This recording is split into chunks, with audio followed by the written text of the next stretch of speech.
പൂന്താനം മഹാകവിയെക്കുറിച്ച് അറിയാത്ത മലയാളികൾ അപൂർവമായിരിക്കും, അല്ലെങ്കിൽ ഇല്ല എന്ന് വേണമെങ്കിൽ തന്നെ പറയാം.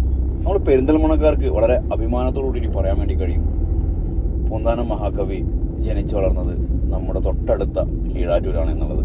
അപ്പോൾ നമ്മുടെ ഇന്നത്തെ യാത്ര പൂന്താനം കവി ജീവിച്ചിരുന്ന പൂന്താനം ഇല്ലത്തോട്ടാണ്.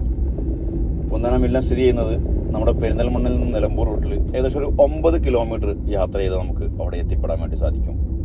ഇന്ന് അത് ഗുരുവായൂർ ദേവസ്വം ബോർഡിന്റെ അണ്ടറിലാണ് അതിന്റെ മെയിൻ്റനൻസും ബാക്കി കാര്യങ്ങളെല്ലാം നടന്നുകൊണ്ടിരിക്കുന്നത്. 1547 മുതൽ 1640 വരെ പൂന്താനം മഹാകവി ജീവിച്ചിരുന്ന ഈ നാലുകെട്ട് മാതൃകയുള്ള ഇല്ലത്തിന്റെ പ്രായം നിങ്ങളൊന്ന് ഊഹിച്ചു നോക്കൂ. കവിയുടെ യഥാർത്ഥ പേര് ചരിത്രത്തിൽ എവിടെയും എഴുതപ്പെട്ട് കണ്ടില്ല. പൂന്താനം ഇല്ലത്തിന്റെ പേരിലാണ് അദ്ദേഹം അറിയപ്പെടുന്നത്.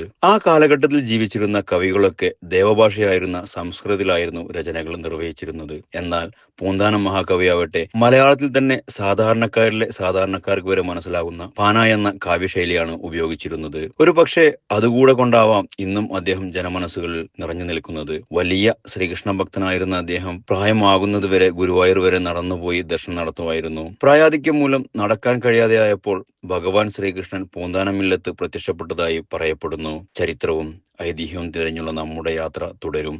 മറ്റൊരു വീഡിയോയിൽ കാണാം.